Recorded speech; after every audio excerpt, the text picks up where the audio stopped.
नमस्कार दोस्तों, मेरा नाम है कुश पांडे। आप देख रहे हैं एग्ज़ाम सेंट्रिक का यूट्यूब चैनल और आज इस टॉपिक पर हम लेके आए हैं जो टॉपिक आपके सामने स्क्रीन पे दिया हुआ है। इटली ने बैन किया है आपका सेंसरशिप लॉ। इटली जिसने पिछले कुछ समय में 10,000 से ऊपर मूवीज़ को आपका बैन किया है, उसने सेंसरशिप का जो उसका 100 साल से ऊपर का जो पुराना लॉ है उसको दोस्तों जो है उसे कम्प्लीटली आपका बैन किया गया है। ये एक ऐतिहासिक मूव है because Italy has always been known for censoring the movies और ये एक लॉ में क्लियर किया गया है कि अब से कोई भी मूवी चाहे वो कितना ज़्यादा रिलीजियस फ्रेंडली हो, एंटी रिलीजन हो, भावनाओं को ठेस पहुंचाती हो, ये अधिकार या ये लॉ सरकार नहीं बनाएगी। सरकार फिल्म्स को, सरकार मूवीज़ को वहाँ पर आपका सेंसर नहीं करेगी। स्क्रीन पे आप देख सकते हैं, in a historic move film censorship in Italy has officially been abolished.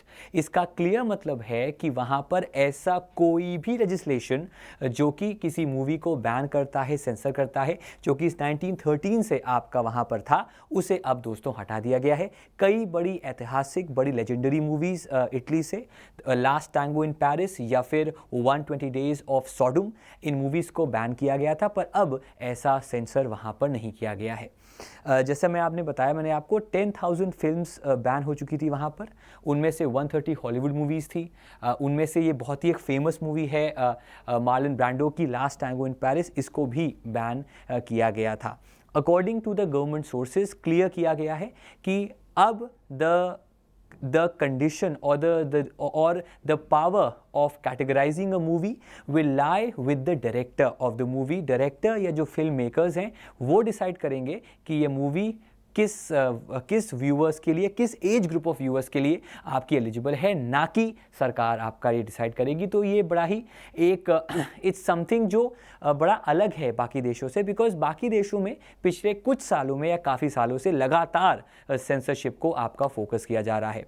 For example अगर हम अदर कंट्रीज़ की बात करें तो 2012 में टाइटैनिक 3D रिलीज़ हुई थी दुनिया भर में और ये मूवी जो आपकी है ये बैन हुई थी बिकॉज उस मूवी में एक न्यूड सीन था ऑफ केट विंसलेट का, जिसको रेफर करते हुए उस मूवी को बैन कर दिया गया था आपका चाइना में। इसके अलावा 2 वीक्स बाद एवटार, जो बहुत ही दुनिया की सबसे बड़ी आपकी फिल्म है इन टर्म्स ऑफ रेवेन्यू, उस फिल्म को भी चाइना में बैन कर दिया गया था। म्यांमार की बात करें तो वहाँ पर अगर एक्टर्स टाइट पैंट्स पहनते हैं तो उस मूवीज़ को भी वहाँ पर बैन कर दिया जाता है। और 2017 में एक मूवी आई थी ब्यूटी एंड द बीस्ट, जिसे टू गे कहा गया था बाय द मलेशियन ऑडियंस, और उसको भी दोस्तों सेंसर या बैन कर दिया गया था। तो पिछले कुछ सालों में कई कंट्रीज़ में आपका सेंसरशिप लॉ जो है वो काफ़ी ज़्यादा प्रखर, काफ़ी ज़्यादा आपका वो स्ट्रिक्ट और स्ट्रिंजेंट आपका हो चुका है। अब अगर हम बात करें इंडिया की, इंडिया में आपने सुना होगा तांडव के बारे में। तांडव के कुछ सीन्स पर आपत्ति जताई गई, सही भी गलत भी जो भी था उसको बैन कर दिया गया या उस सीन्स को हटा दिया गया। उससे पहले आपका पद्मावती का जो पूरा एक एपिसोड हुआ था जिसमें पद्मावत नाम बना, फिर काफ़ी हिंसा भी हुई, काफ़ी दलों ने उसको अपोज किया। या फिर तनिष्क का एडवर्टीज़मेंट जो भी हाल ही में आपका आया था, जिसमें जो डिपिक्शन था स्टोरी का, उसको लेकर कई लोगों ने आपत्ति जताई, कई लोगों ने उस चीज़ को मना किया और उस पर भी आपका कुछ सेंसरशिप लगाई गई। अब अगर हम इंडिया की दोस्तों बात करें तो इंडिया में लॉ कहता क्या है, सेंसरशिप आपकी कहती क्या है। अगर हम सबसे पहले कॉन्स्टिट्यूशन की बात करें तो वहाँ पर आर्टिकल 19 सबसेक्शन 1 कहता है all citizens freedom of speech and expression and the freedom to assemble peacefully and without arms, form associations और unions and move freely throughout the Indian territory. इसका मतलब है कि हमें फ्रीडम है अपनी स्पीच का, अपनी एक्सप्रेशन का, हम जो भी चाहें वो हम बोल सकते हैं, कह सकते हैं। इसी पर्टिकुलर कॉन्स्टिट्यूशन के बाद 2 साल बाद 1952 में स्पेसिफिकली आपके फिल्म्स के लिए, मीडिया के लिए आपका सिनेमेटोग्राफ एक्ट ऑफ 1952 आपका प्रेजेंट किया गया। ये जो आपका एक्ट है, इस एक्ट के तहत एक बॉडी बनी, उस बॉडी का नाम है the central board of film certification, जो फिल्म्स को सर्टिफाई करती है फिल्म्स को सर्टिफाई करती है 3 कैटेगरीज में आपकी UA एंड A।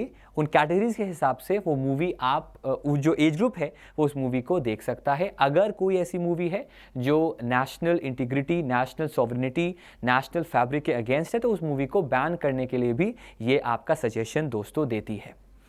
इंटरेस्टिंग बात दोस्तों ये है कि अगर कोई फिल्म इंडिया में जिसे सेंसर किया गया है, जिसमें कट्स कहे गए हैं करने को या बैन किया गया है, तो उसके लिए इंडिया में एक सेकेंड प्रोसेस था कि अगर CBFC ने ऐसा किया तो जो फिल्म मेकर है वो उसके बाद जाता था एक एपलेट ट्रिब्यूनल में, ठीक है।